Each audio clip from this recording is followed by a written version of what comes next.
discuss about the potential energy of a system of 2-point charges in the absence of electric field. First, we will define the term potential energy. What is meant by a potential energy? The symbol we used U. First, we will define what is the electric potential V. Electrical potential. Electric potential is defined as the amount of work done. It is defined as what? Amount of work done in bringing a unit positive charge, a charge from infinity, from a longer distance, from infinity to the point where you are going to measure the electric potential. So we call V is equal to W divided by Q naught. So one Q naught ಅಷ್ಟು charge ಅನ್ನು infinite distance ಇಂದ ತಂದು ನಾವು ಯಾವ point ಅಲ್ಲಿ electric potential measure ಮಾಡ್ತಾ ಇದೀವಿ ಅಲ್ಲಿ ತಂದು ಪ್ಲೇಸ್ ಮಾಡೋದಕ್ಕೆ ಎಷ್ಟು ಕೆಲಸ ಆಗುತ್ತೆ ಅದನ್ನ ಎಲೆಕ್ಟ್ರಿಕ್ ಪೊಟೆನ್ಶಿಯಲ್ ಅಂತ ಕರೀತೀವಿ. Now what is potential energy? So here we are going to measure the potential energy of system of 2-point charges. We are going to consider two charges in the absence of electric field. Here is an empty region we are going to consider. In the empty region we are going to consider 2 points, call it as A and B. A and B. To the point A and to the point B we are going to bring the two charges. That acts as a system of 2-point charges. So now what is potential energy? So the amount of work done in bringing the two charges Q1 and Q2 here, Q1 and Q2 from infinite distance, from a longer distance, from infinite distance to the point A and to the point B. So ಇಲ್ಲಿ Q1 ಮತ್ತೆ Q2 ಅನ್ನೋ charge ಅನ್ನ ತುಂಬಾ ದೂರ infinite distance ಇಂದ ತಂದು point A ಇಡೋದಕ್ಕೆ ಮತ್ತು point B ಗೆ Q2 ನ ತಂದಿರೋದಕ್ಕೆ ಎಷ್ಟು ಕೆಲಸ ಆಗ್ತಾ ಇದೆ. So that gives the potential energy of A system of 2-point charges. So now we'll first bring the first charge Q1. Initially here there is no electric field. Q1 can easily bring out. So Q1 now easy without doing any work. So amount of work done in bringing the first charge is 0. Work done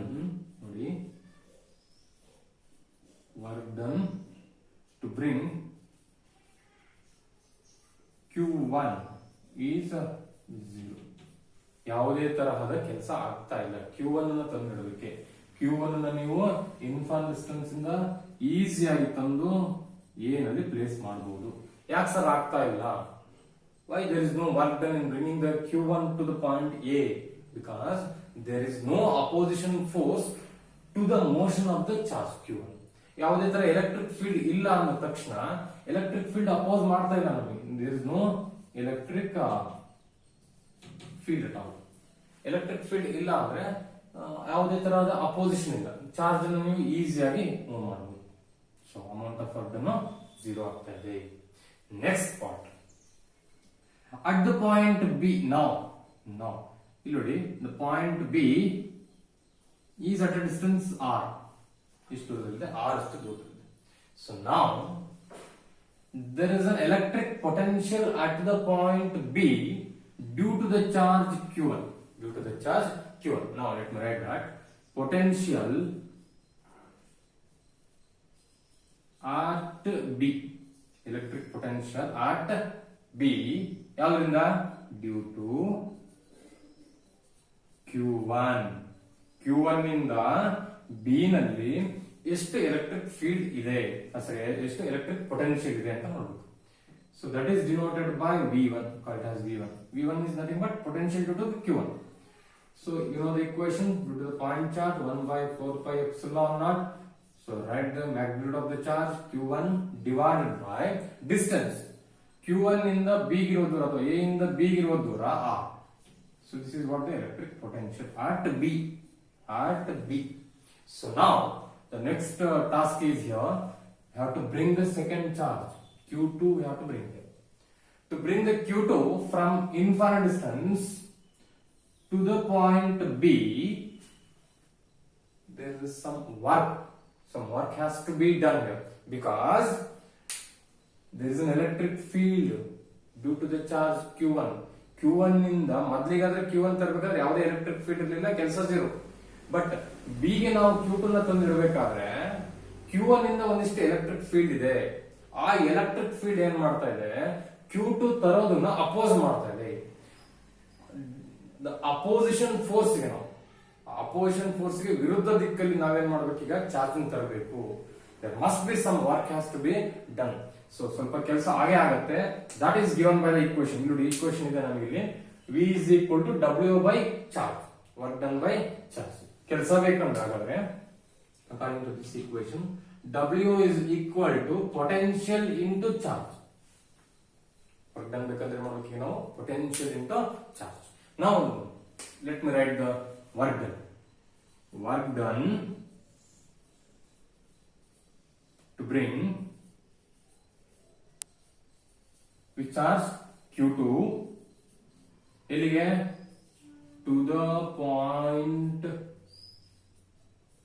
B, the point B. so ಏನಾಗಿರುತ್ತೆ ಅಂದ್ರೆ W, let me clear, W is equal to, we are going to bring the second charge, yes, potential into charge. ಸ್ವಲ್ಪ ಗಮನಿಸಿ, ಯಾವ potential ಯಾವ charge, ಯಾವ charge ತರ್ತಾ ಇರೋದು ನೀವು, you are going to bring the second charge q2 ನ ತರ್ತಾ ಇರೋದು q2. And potential at the point B, B ನಲ್ಲಿ ಎಷ್ಟಿದೆ ಪೊಟೆನ್ಶಿಯಲ್, q1 ಇಂದ ಬಂದ ಪೊಟೆನ್ಶಿಯಲ್ ಅದು, ಹಂಗಾಗಿ ಏನಿರುತ್ತದೋ v1 ಇರುತ್ತೆ, v1 into q2. ಸೊ ನಾವು ಸಬ್ಸ್ಟಿಟ್ಯೂಟ್ ದಿಸ್ ನಾವು v1 you know that 1 by 4 pi epsilon naught q1 divided by r. so this is the value of v1. and what is q2? substitute here like as it is q2. so now the work done 1 by 4 pi epsilon naught q1 q2 divided by r. so this work done is nothing but the potential energy. work done is nothing but the potential energy of system of 2 point charges. ಇದು 0 ಆಗ್ಬಿಟ್ಟಿರುತ್ತೆ. ಈ 0 plus ಈ w ಕೂಡಿದ್ರೆ ನಮಗೆ ಬರೋದು ಈಗೇನ್ w ಆಗುತ್ತೆ. the w is nothing but u. u is what? potential energy of system of 2 point charges. potential energy ಅಂದ್ರೆ ಅರ್ಥ ಆಗಿದೆ. ಸೊ ಆ ಸಿಸ್ಟಮ್ ಎರಡು ಚಾರ್ಜ್ ಇದ್ರಿಂದ ಆ ಎರಡು ಚಾರ್ಜ್ ನಾವು ಇನ್ಫೈನೈಟ್ ಡಿಸ್ಟೆನ್ಸ್ ಇಂದ ತಂದು ಲೊಕೇಟ್ ಮಾಡಬೇಕು, ಎ ಮತ್ತೆ ಬಿ ಗೆ ತಂದು ಲೊಕೇಟ್ ಮಾಡಬೇಕು. ತಂದಿಡೋದಕ್ಕೆ ಎಷ್ಟು ಕೆಲಸ ಆಗುತ್ತೆ ಅನ್ನೋದನ್ನ ಕಂಡುಹಿಡಿತಾ ಹೋಗ್ಬೇಕು. ಮೊದಲನೇ ಚಾರ್ಜ್ ತಂದಿಡೋದಕ್ಕೆ ಕೆಲಸ 0, ಯಾಕಂದ್ರೆ ಅಪೋಸಿಷನ್ ಎಲೆಕ್ಟ್ರಿಕ್ ಫೀಲ್ಡ್ ಇರೋದಿಲ್ಲ. ಎರಡನೇ ಚಾರ್ಜ್ ತರ್ತಾ ಇದೀವಿ ಅಂದ್ರೆ ಆ ಪಾಯಿಂಟ್ ಬಿ ನಲ್ಲಿ ಪೊಟೆನ್ಶಿಯಲ್ ಎಷ್ಟಿದೆ ಅಂತ ಕ್ಯಾಲ್ಕುಲೇಟ್ ಮಾಡ್ಕೊಬೇಕು. ಎಸ್ ಕ್ಯಾಲ್ಕುಲೇಟ್ ಮಾಡ್ಕೊಂಡಿದೀವಿ, v1 ಬಂದಿದೆ. ನೆಕ್ಸ್ಟ್ ವರ್ಕ್ ಡನ್ ಬೇಕಂದ್ರೆ ಏನು formula, work done equal to v into q ಇದೆ. v ಪ್ಲೇಸ್ ಅಲ್ಲಿ v1 ಹಾಕಿದೀವಿ. ಯಾವ ಚಾರ್ಜ್ ತರ್ತಾ ಇರೋದು, q2 ನ ತರ್ತಾ ಇರೋದು ನಾವು, ಹಾಗಾಗಿ v1 ಇಂಟು q2 ಬರ್ದಿದ್ವಿ. ಸಬ್ಸ್ಟಿಟ್ಯೂಟ್ ಮಾಡಿದ್ರೆ ನಿಮಗೆ equation 1 by 4 pi epsilon q1 into q2 divided by r. ಹಾಗೆ ಸಿಂಪಲ್ ಆಗಿ ಇದನ್ನ ಹಾಗೆ ಕಂಟಿನ್ಯೂ ಮಾಡೋಣ.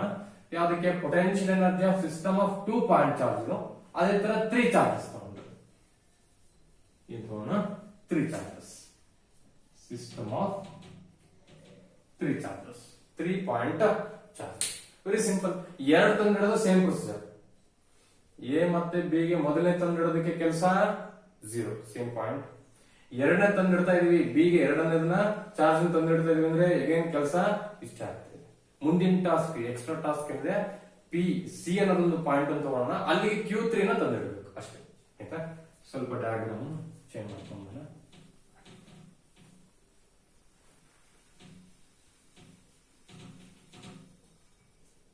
So A B C, A B C distance. A ಗೆ ನಾವು ಚಾರ್ಜ್ q1 ಅನ್ನು ತರ್ತಾ ಇದೀವಿ, ಬಿ ಗೆ q2 ನ ತರ್ತಾ ಇದೀವಿ. ಡಿಸ್ಟೆನ್ಸ್ ಅನ್ನು r12 ಅಂತ ತಗೊಂಡು, r12.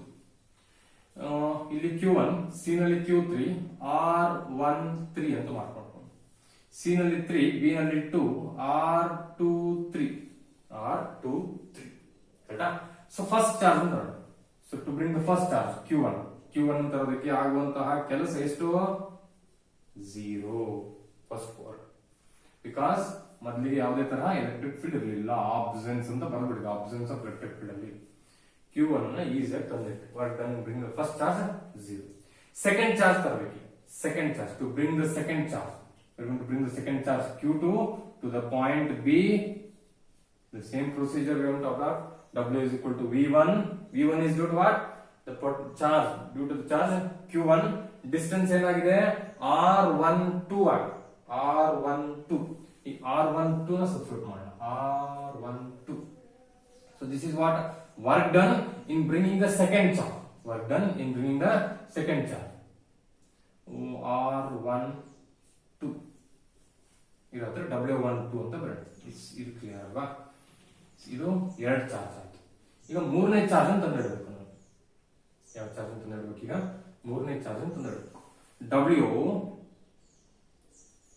ನೋಡಿ, ಮೂರನೇ ಚಾರ್ಜ್ ಅಂತ ತಂದಿಡಬೇಕು. Q3 ಇವರು ಒಂದು bring the third charge Q3 to the point C.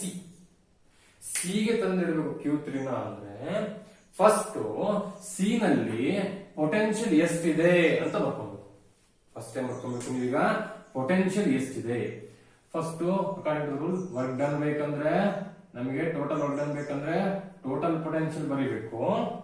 Total potential ಬರೀಬೇಕು ಸಿ ನಲ್ಲಿ. ಮತ್ತೆ ಯಾವ ಚಾರ್ಜ್ ತರ್ತಾ ಇರೋದು? Q3 ತರ್ತಾ ಇರೋದು. ಇದು ಗೊತ್ತಾಗ್ಬೇಕು ಅಂದ್ರೆ ನಮಗೆ ಪೊಟೆನ್ಶಿಯಲ್ ಅಟ್ ಸಿ ಯಾವ್ದಾದ್ರಿಂದ ಬರುತ್ತೆ? ಎರಡು ಚಾರ್ಜ್ ಇಂದ ಬರುತ್ತೆ. ಲಾಸ್ಟ್ ಟೈಮ್ ಬಿ ನಲ್ಲಿ ಇದ್ದಾಗ ಒಂದೇ ಒಂದು ಚಾರ್ಜ್ ಇತ್ತು, ಆ ಒಂದು ಚಾರ್ಜ್ ಇಂದ ಪೊಟೆನ್ಶಿಯಲ್ ಎಷ್ಟಿತ್ತು ಅಂತ ಬರುತ್ತೆ.